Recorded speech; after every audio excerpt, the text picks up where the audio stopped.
My 10-year-old daughter almost died after my family abandoned her during a severe allergic reaction.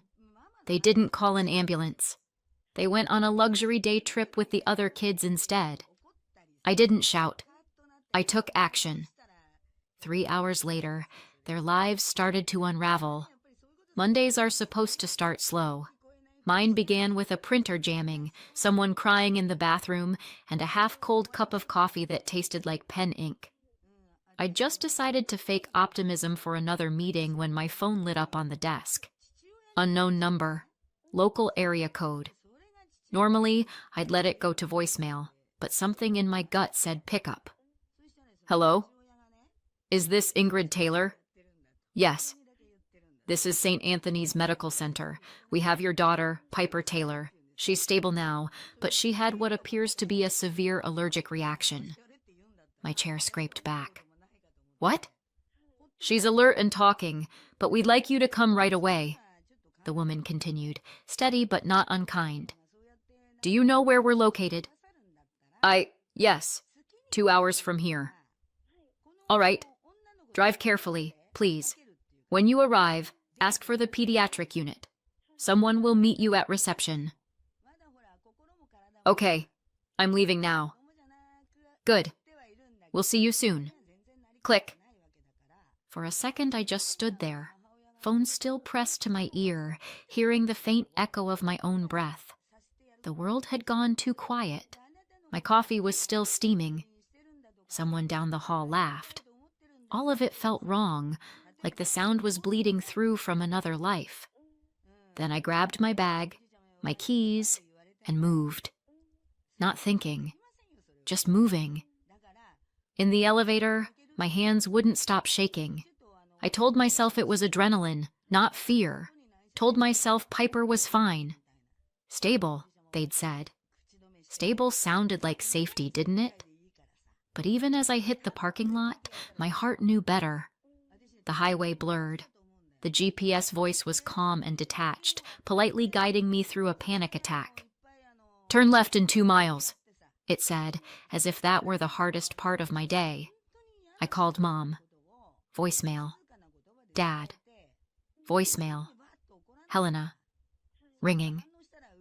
I put it on speaker and kept my eyes on the road. Helena? Ingrid, you should see this water. It looks like glass. Dad's wearing socks in his sandals again. Her happiness landed like a joke I didn't get. Wind in the background. Kids shouting something about shells. Okay, I said carefully. So you're all together? Yep. Gavin's building some kind of fortress. Lydia's stealing the flags. A laugh. Chaos, in a cute way. My mouth felt dry. Right. And Piper? What about her? Still light, still breezy. How is she? She's... Helena hesitated a fraction too long. She's fine. Fine where? I asked. At the hotel.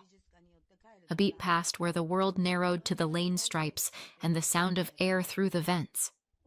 At the hotel, I repeated, because sometimes saying a thing twice makes it make sense.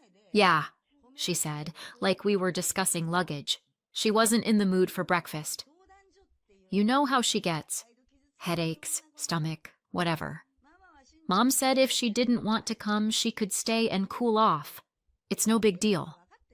My brain tried to fit those words into the shape of reality and failed. She didn't want to come. Or she couldn't. Ingrid. Helena's voice tightened. Please don't start. She was being dramatic. She said her throat felt weird and she didn't want to eat, and then it turned into a whole thing. Mom gave her a choice I swallowed, felt nothing go down. So, when you left, she was in the lobby, Helena said, sitting by the big plant. The guy at the desk knows us. The highway flickered past. Mile marker, shadow, light. Somewhere a siren far away. Inside the car, just my breathing and hers. I need to be very clear, I said, hearing how calm I sounded and hating it. You all went out. Piper stayed behind. alone. There are staff, Helena said quickly. She wasn't alone. Alone. And we're not gone forever. It's a day trip. I pressed my thumb into the steering wheel until it hurt, just to feel something that matched the word real. Helena. What? The hospital called me. Silence. Wind. A child laughing in the distance like it belonged to a different world. They said she had a severe allergic reaction, I said. She's there now. No, Helena said. Reflex, automatic, the way you say that plate won't break as it hits the floor.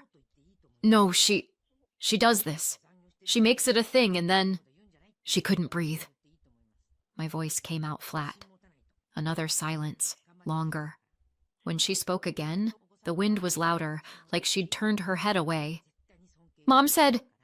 She stopped. Ingrid, are you sure? I'm on my way to her. I could hear her pull in a breath, thin and shaky. Okay. Maybe it's... I'll call you later, I said. Ingrid, wait. But I ended the call. For a few miles, I drove like the road might explain itself if I stared hard enough. Sunlight flashed off other people's windshields. Everyone kept following their lanes, their rules, like the world hadn't tilted. I tried to line their words up in my head and failed. In the lobby by the big plant. We're only gone for the day. It's no big deal. Somewhere between one exit and the next, the disbelief stopped being a fog and hardened into something cold and heavy. I gripped the wheel and kept going. By the time I reached St. Anthony's, my pulse was thudding behind my eyes. Inside, too much light, too much white, too much everything. A nurse looked up. You're Piper Taylor's mom? Yes. She's doing okay now. Room 203. I didn't wait for directions. Piper was sitting up, pale, eyes glassy, an oxygen tube under her nose. When she saw me, her lip trembled. Mom. I sat beside her. Hey, sweetheart. I told them I couldn't breathe, she whispered. They didn't believe me. My throat tightened. Who didn't? Grandma. Aunt Helena. They said I was making a scene. Grandma said if I kept it up, I'd have to stay behind. Her voice wavered. Then they went. I brushed her hair from her forehead. And then? I sat in the lobby. The man at the front desk asked if I was okay. Then everything went blurry. I think he called the ambulance. Her small fingers twitched around the blanket. You did everything right, I said. Everything. Dr. Layton came in, calm, practiced. She's stable, he said. It was a strong reaction, probably a new allergy. She's lucky the staff acted fast. Lucky. That word again. If not for a stranger at the front desk, my daughter would be a headline. When she finally slept, I stepped into the hall. My phone buzzed. Dad. Ingrid, he said, already exasperated. Helena tells us you're making a fuss. She was having an allergic reaction, I said. You left her. Oh, for heaven's sake, you know how she exaggerates. She stopped breathing. A pause, then the long sigh of a man inconvenienced. Well, she's fine now, isn't she? No harm done. No harm done, I repeated. My voice sounded strange. You could have killed her. You always overreact.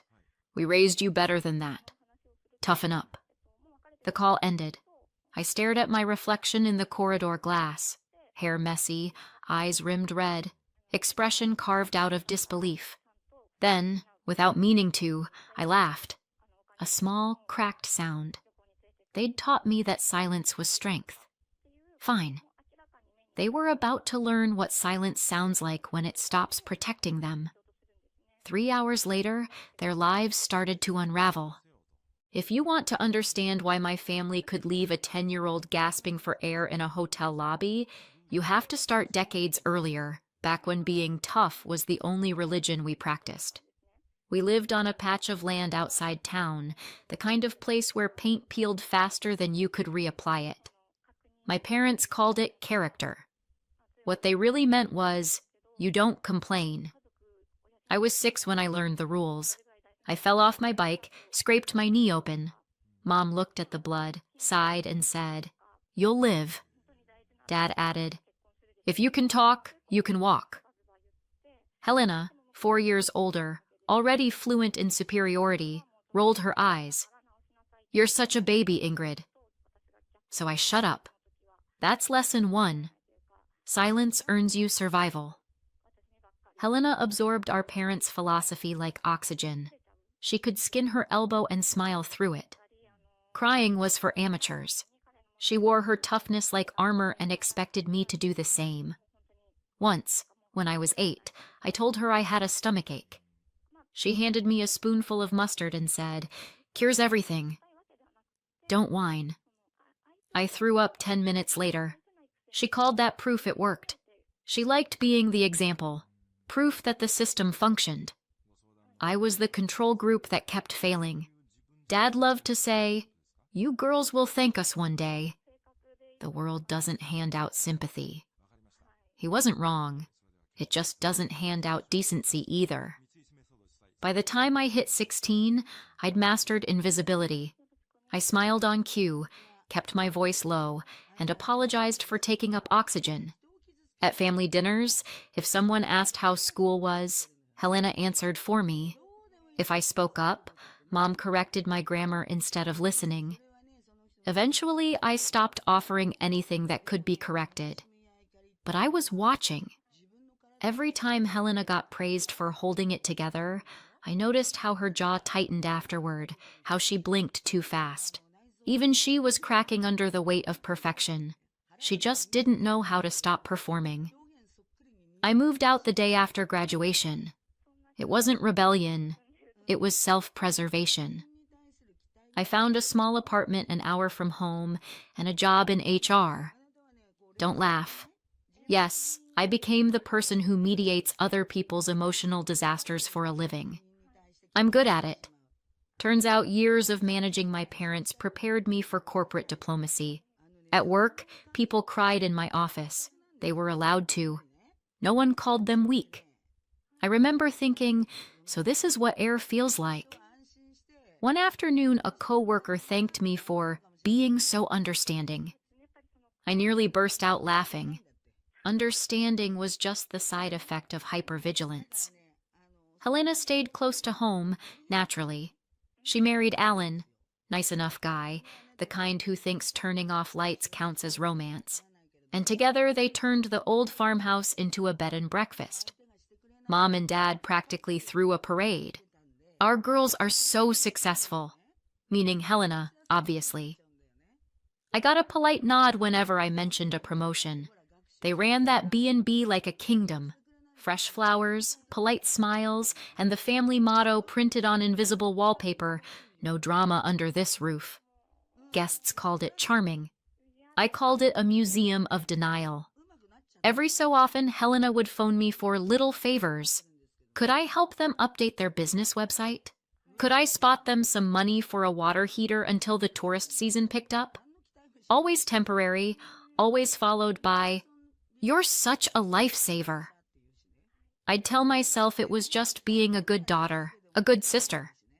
Really, it was habit, throwing coins into the wishing well of their approval.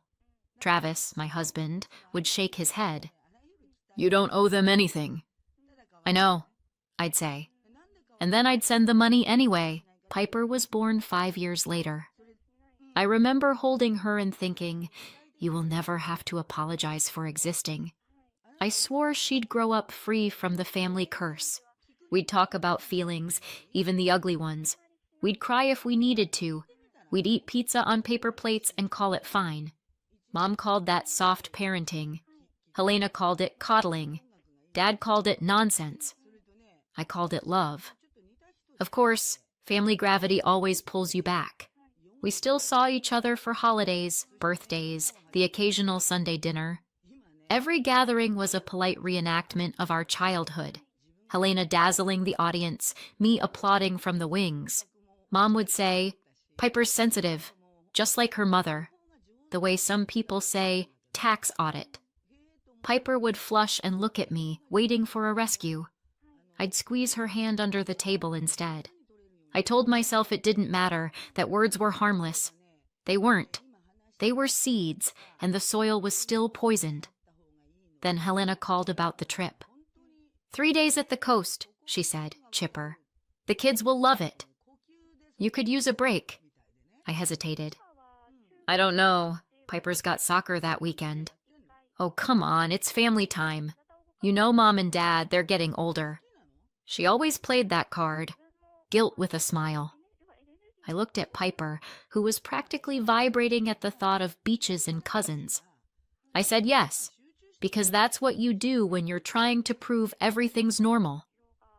The night before they left, Piper packed her bag twice. She asked if Grandma would like the bracelet she'd made. She'll love it, I said. I almost believed it. When they drove away the next morning, I waved until their car disappeared down the street. For a moment, I actually felt grateful. Grateful they wanted her there. Grateful she was part of something bigger. I didn't know I'd just handed her to the same lesson that shaped me. The one that says feelings are lies, pain is drama, and silence keeps the peace. If I'd listened harder during that phone call, maybe I would have heard the echo of our childhood behind Helena's voice. The same casual cruelty dressed up as practicality. But you never think the story's repeating until it's too late. You never think they'll do it again until they already have. And somewhere out there, while I was still answering work emails and pretending to be functional, my daughter was sitting in a hotel lobby, learning what tough love really means. That's how we got here. I sat beside Piper's bed, watching her chest rise and fall under a mountain of white sheets.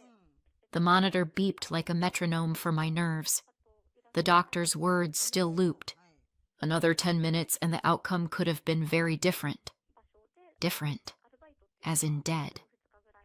I stared at Piper's hand, so small, still dotted with tape and bruises, and thought, this is what all that toughness buys you.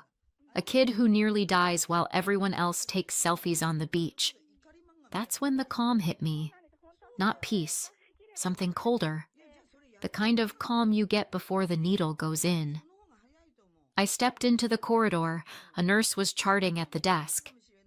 Do you have the local police number? I asked. She blinked, then handed me a card. Everything okay? Not even close, I called. The dispatcher's voice was polite, bureaucratic, human. I gave her everything.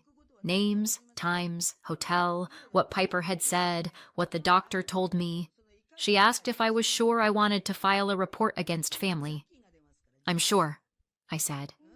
They made that choice first. When I hung up, my hands shook, but my voice didn't.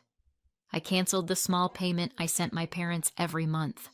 My ceremonial tithe for still being the good daughter. Not anymore. Back in the room, the machines hummed, steady and smug. Piper's hair was fanned out like she'd just fallen asleep after swimming. I brushed a strand from her face and whispered, "It's done." She didn't stir, but the monitor beeped on like applause.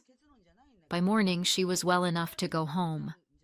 I packed her things, thanked the nurses, drove through 2 hours of silence thick enough to drown in. It was around lunchtime when my phone finally exploded. 3 missed calls, then a flood of messages. Mom, Dad, Helena. Group call. I let it ring once before answering. Ingrid! Mom's voice hit like static. What have you done? Dad cut in, booming. You called the police on your own parents? Helena's voice layered over theirs, frantic. You've ruined everything. You didn't even talk to us first. I waited for them to breathe. I did talk to you. You called me hysterical. Remember that part? Ingrid, you're overreacting, Dad snapped. It was a misunderstanding. She's fine now. Helena added. Why can't you just drop it? Because, I said quietly, she wasn't fine yesterday. The silence on the line was almost kind. Then Mom started crying, and Dad hung up without another word. I stared at my phone until the screen dimmed, then set it face down on the table. For the first time in my life, the quiet actually felt like mine. I didn't shout. I took action, and the fallout was only just beginning. For 48 hours, I pretended the world had moved on. No phone calls, no headlines, no knock on the door. Piper's color came back, she drew again, and I convinced myself that maybe, just maybe, silence meant safety. It didn't. In my family, calm isn't comfort. It's the pause before something catches fire. I was answering emails when my phone buzzed. A text from a coworker. Hey, saw this online. Thought you'd want a heads-up link attached. The headline didn't bother with mystery. Local B&B owners named in police inquiry after child's hospitalization. I clicked it. Police in Harborview confirmed an investigation into a reported neglect incident involving the Taylor family of Meadow Ridge. The 10-year-old girl, said to be a relative, was treated for a severe allergic reaction after being left at a nearby resort. That was it. 20 lines of polite horror published for breakfast reading. They'd released my parents' and Helena's names. Of course they had. Arrests weren't made, but the investigation was public record.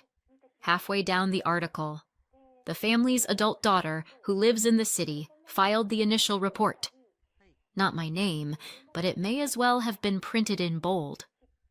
I stared at the screen until the words went fuzzy. Across the room, Piper said, Mom, are you okay? Yeah, I said. Just reading the news. We're trending. By noon, the phone wouldn't stop. Helena first. Ingrid, what have you done? They used our names. The paper says the business might be investigated. I read it. You need to fix this. Call the reporter. Tell them it was a misunderstanding. I don't fix reality, I said. You don't even care what this is doing to us. You mean compared to what you did to Piper? Her breath caught. You've ruined everything. Click. 10 minutes later, Mom. Ingrid, please. Reporters are calling the house. Guests are canceling. Your father's blood pressure is through the roof. Maybe he should try empathy. It lowers stress. Ingrid. You all left her alone, Mom. She almost died. This isn't bad press. This is consequence. She started to cry. I let her finish. Then I hung up. By evening, headlights crawled up the driveway. Of course they came. The doorbell rang. I opened it. Mom, Dad, Helena. 3 ghosts from the same mistake. Dad's jaw looked wired shut. You need to fix this. Evening to you too. Mom pushed forward, hands clasped. Sweetheart, people are saying terrible things. You know how gossip spreads? I do. Usually after someone does something terrible, Helena's eyes were red. We'll lose everything. The paper's quoting old guests. They're saying we abandoned a child like luggage. I raised an eyebrow. Accuracy at last. Ingrid, Mom pleaded. We made a mistake. Everyone does. Some mistakes end with funerals, I said. You got lucky. Dad's voice rose. You're enjoying this, aren't you? Finally getting payback, I laughed once. If this is payback, it's the slowest revenge in history. I just told the truth. Helena stepped closer. Please, tell them it was blown out of proportion. Say Piper's fine. She is fine. Thanks to strangers, not family. Dad snapped. You owe us. For what? The childhood trauma package or the monthly payments I already canceled? Their faces froze. I don't owe you silence anymore, I said quietly. Mom began to sob. Helena whispered, You're cruel. Maybe, but at least I'm honest. I closed the door, their voices muffled into the night, fading with the sound of their engines starting. The next morning, a new article appeared. Community reacts to neglect allegations against Seaview B&B family. A photo of the guest house sign, rain streaking the wood. Quotes from longtime patrons who suddenly remembered red flags that never existed. They seemed strict. Always prided themselves on discipline. The kind of recycled virtue that curdles fast. Halfway through, family members close to the situation declined to comment. Good. Silence finally serving its purpose. By lunch, cancellations stacked up. Travis texted from work. "Are you holding up?" I answered, "Define holding." Piper found me at the table, scrolling through emails from strangers who'd mistaken moral outrage for community service. "Grandma called again," she said softly. "What did she want?" "She said you're just tired." That's one way to put it. "She said they didn't mean to hurt me." I looked at her drawing, 2 stick figures under an umbrella, one with a blue mask. "Do you believe her?" She shrugged. "I think they think hurting people is teaching them." I nodded. "Yeah, and they always call it love." She smiled faintly. "We're different." "Yeah," I said. "That's the point." That night, I deleted the family group chat. No farewell message. Just gone. The air in the house shifted. Lighter, cleaner. Downstairs, my phone buzzed again. Another headline. Another echo. I didn't read it. I sat beside Piper's bed, listening to her steady breathing. They'd always said silence was strength. Fine. Let them live with it. For the first time, it finally belonged to me. 6 months later, the world looks different. Quieter. The Seaview bed and breakfast is gone. Foreclosed, boarded up, the sign hanging crooked in the wind. The last guests checked out right after the article naming them hit. After that, the cancellations never stopped. The investigation wrapped up 2 months ago. Mom, Dad, and Helena were each charged with misdemeanor child endangerment, official language for "you left a kid in danger and got caught." They pleaded guilty, avoided jail, and got 12 months probation, 250 hours of community service, a $1,000 fine each, and a mandatory parenting education course. They finished the course last month. I like to imagine them sitting through lectures on empathy and basic decency. Helena and Alan moved 2 towns over, to somewhere with fewer people who recognize their faces. She's working part-time at a diner. He's looking for anything that isn't seasonal. The kids are in a new school. Mom and Dad stayed behind. Too old, too proud, too broke to move. They live off savings and whatever's left of the furniture. People still nod politely to them at the grocery store, but never stop to chat.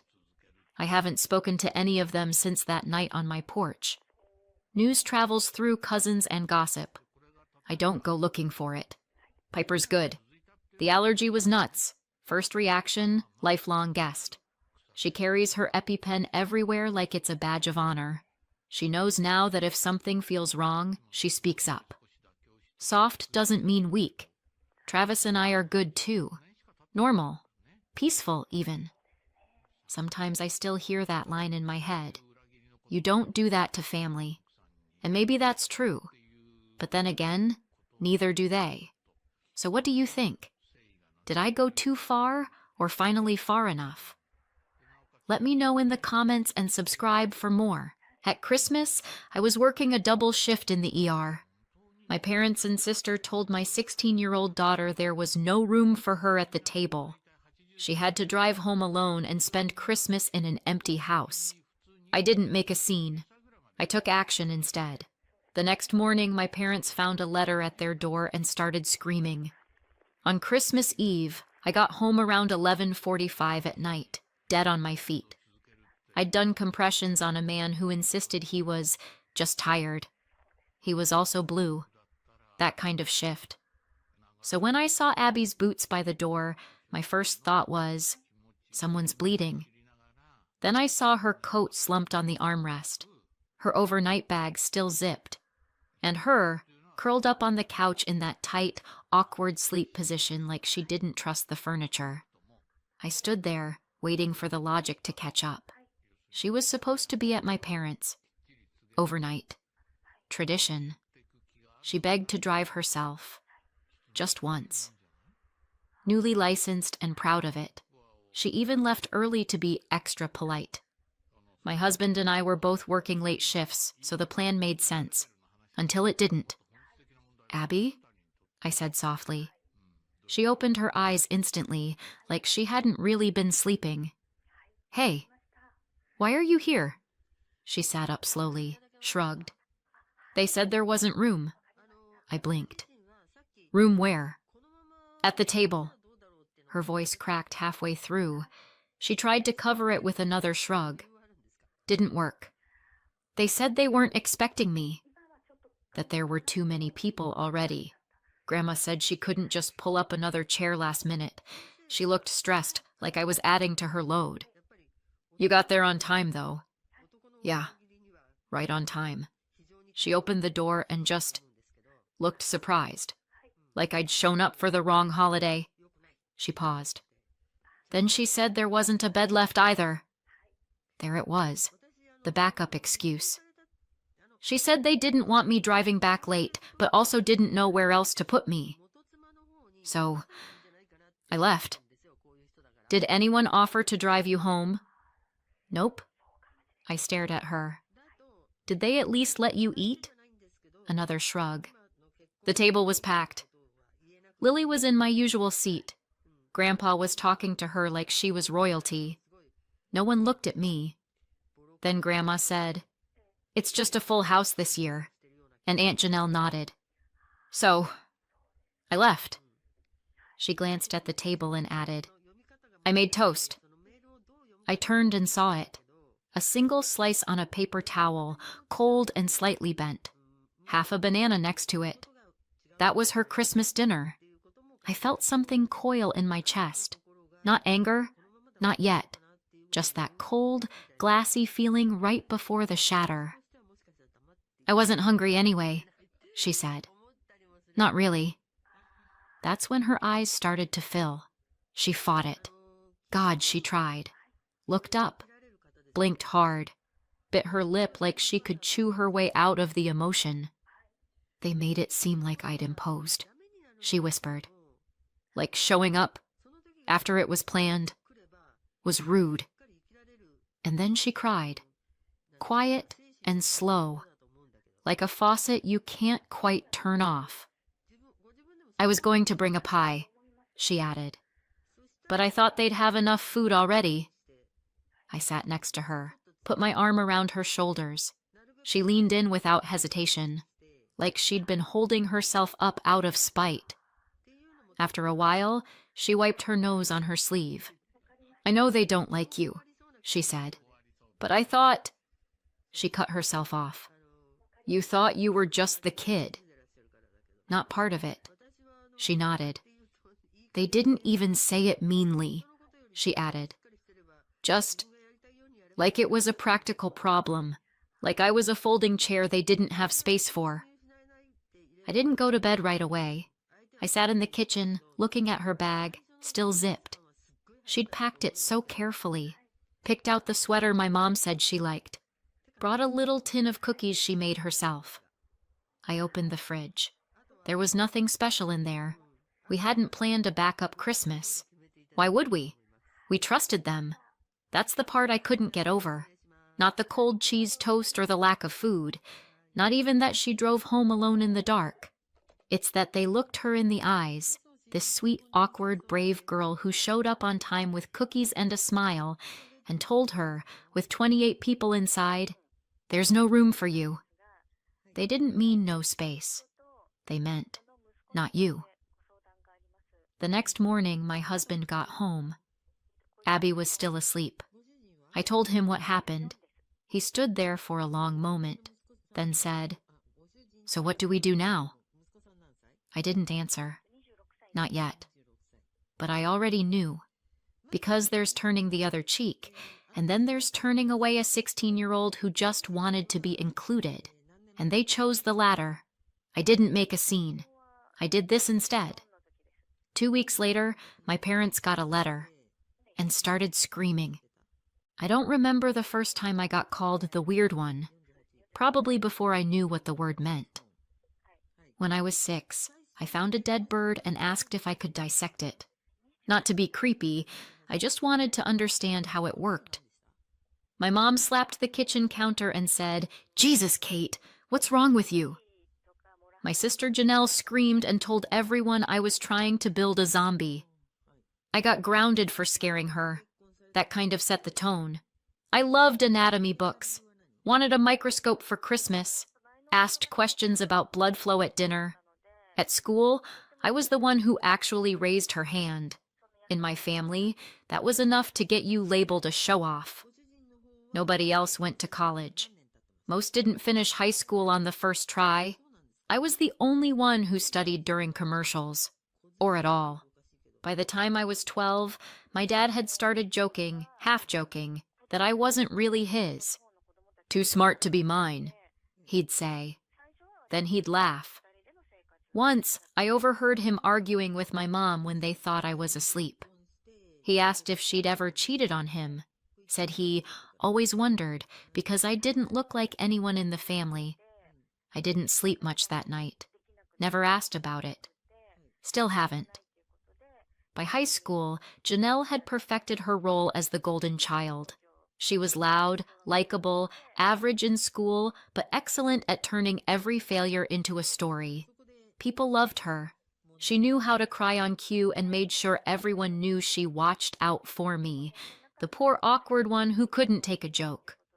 She used to call me Dr. Freak, in front of people. When I actually became a doctor, she upgraded it to Dr. Moneybags. So, progress? When I got the scholarship, the full ride, my parents were weirdly quiet. No celebration, no hug.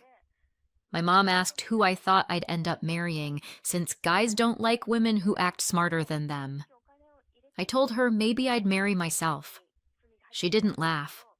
They didn't give me a cent. I waited tables through med school, took shifts no one wanted, came home with sore feet and burnout in my bones. Meanwhile, my family thought I was living the dream. They didn't visit once. Years later, after my second residency, I got the first steady job that made me feel like maybe I wasn't drowning.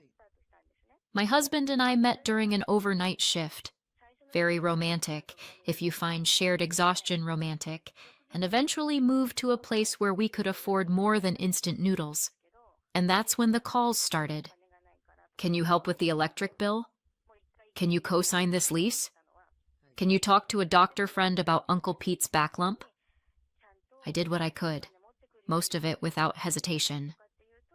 When my parents were approaching retirement, way too early and with zero savings, I stepped in. They'd never owned a home, always rented. Bad credit, bad luck, whatever the excuse of the year was. So I bought a modest 2-bedroom house and handed them the keys. I told them it was a gift, that I'd handle the mortgage. The house is in my name, but they live there like it's theirs, rent-free. Utilities? Covered more often than not. Medical stuff? I have insurance access, yes. I never said no, until recently. A few months ago, Janelle called. Lily, her daughter, the one who can do no wrong, had been accepted into a prestigious STEM summer camp. "She's got your brain," Janelle said, like it was a compliment. This could change her life. I asked how much. $1,200, she said. "But it's worth it. And you, of all people." That's where I stopped listening. Abby never went to a summer camp like that. Not because she couldn't. She just never asked. She's practical, thoughtful. She wouldn't dream of demanding that kind of money from me, even though she could have. I told Janelle no, politely but firmly. I said I was already covering our parents' mortgage, medical bills, and emergencies. That maybe she could apply for financial aid or a payment plan. Her tone turned fast. Wow, must be nice to have everything and still be so stingy. She's your niece. You're just jealous because Lily's actually going places. That last one was funny. Or would have been, if I hadn't heard my mom mutter something similar a week later when she thought I was out of earshot. Apparently, I was holding Lily back, just like I always held Janelle back, by being the smart one who made everyone else look bad. You know, by existing. I didn't fight it, didn't explain, didn't justify. I just said no, and I meant it. That was 3 weeks before Christmas. Abby was excited to go to Christmas dinner. Said she felt grown up, being trusted to drive there herself. She'd packed an overnight bag and even wrapped little presents for the younger cousins. I told her I'd see her in the morning and reminded her to text when she arrived. She did. Everything seemed fine. Hours later, I stepped through our front door and discovered Fine had apparently been canceled. Abby looked up from the couch with a wobbly smile that said, "Please pretend this isn't a disaster."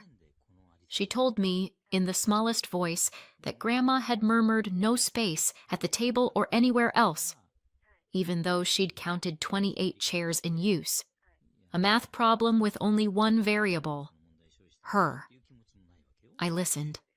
I let her explanation thud around the room like a dropped suitcase. Then I wrapped my arms around her and let the quiet do the talking. She fell asleep still wearing the sweater she'd picked out to impress them. When the house finally settled, I sat alone in the kitchen, staring at the spot where her Christmas dinner should have been. I replayed every mortgage payment, every utility bill, every "just this once, Katie" that had become forever. They hadn't run out of room. They'd run out of gratitude, and they'd used my daughter to send the memo. That was the moment the switch flipped. No more explanations. No more polite negotiations. I didn't even bother deciding if I'd act. Only how soon. We didn't speak much on the drive over. My husband sat beside me in silence, his hand resting lightly on my knee like a grounding wire. Not comforting exactly, just solid, present. That was enough. The morning after Christmas always has that weird, fuzzy quiet, like the world still hung over on sugar and wrapping paper. I was just hoping the house would be empty. It wasn't. There were still 2 extra cars in the driveway.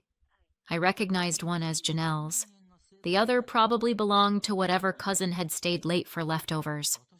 We got out. I held the envelope tight. I hadn't slept. The shift, the scene with Abby, the cold dinner tray on the counter that still hadn't been cleaned up. It was all humming in the back of my brain like a blown fuse. I rang the bell, waited. No one came. I rang again. Knocked. Nothing. "Let's just leave it," my husband said gently. I stood there a second longer, then nodded. We walked back toward the car. I tucked the envelope carefully against the door frame where it wouldn't blow away. I was opening the driver's side door when I heard it. The creak of the screen. A slippered footstep. I turned.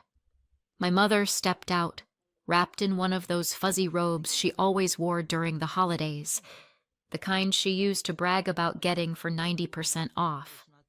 She bent down, picked up the envelope, opened it, and started reading. Her face went blank, then pale. Then she screamed, "Frank!" Her voice cracked like a snapped wire. "Frank! Get out here! She's throwing us out!" My dad appeared at the door in yesterday's clothes. "What the hell?" Janelle followed, still in her Christmas pajamas, clutching a mug like she thought this was going to be a cozy morning. "What's going on?" My mom turned and pointed down the driveway like I was a stray animal that had just pissed on her porch.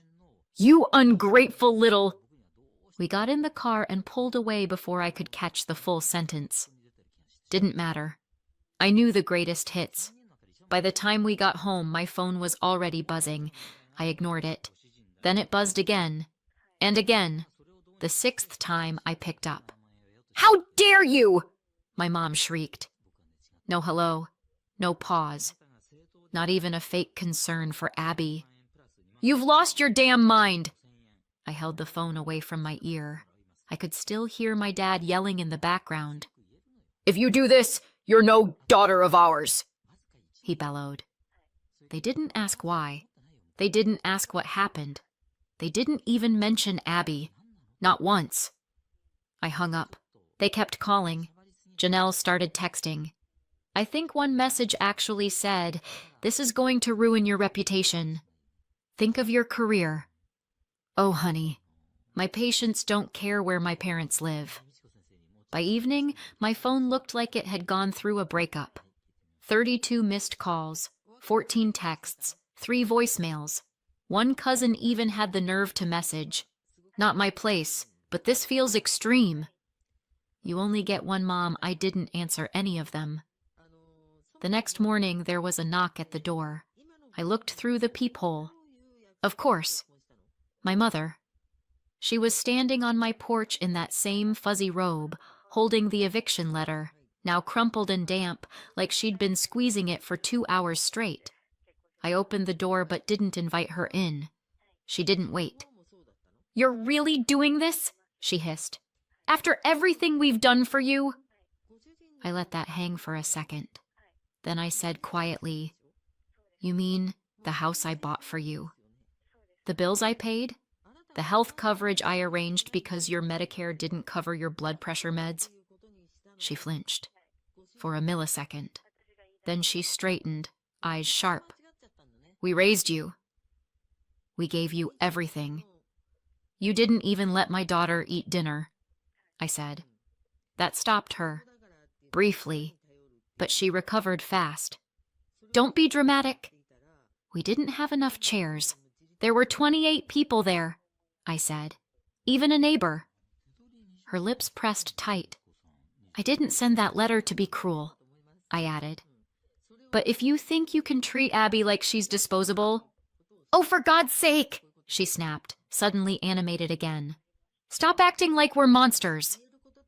You're the one tearing your family apart over a misunderstanding, and now you're threatening your own parents?" She held up the letter like it was evidence in a trial. Then, and I swear this part felt like theater, she ripped it in half. Just stood there and tore it down the center, like that would somehow void the legal process. "There," she said. "That's done.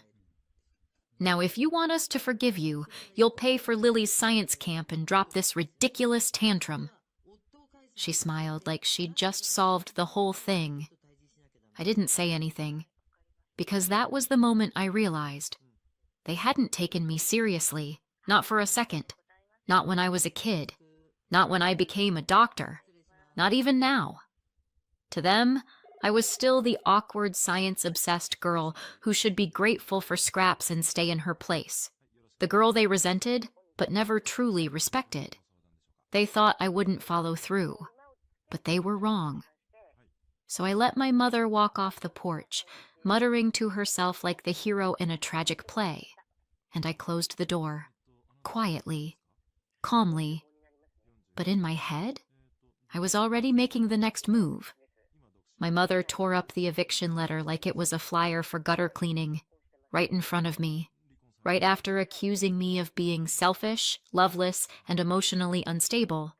Then she had the nerve to smile and say, "Pay for Lily's science camp, and we'll forgive you." She said, "We'll forgive you," like they were the victims.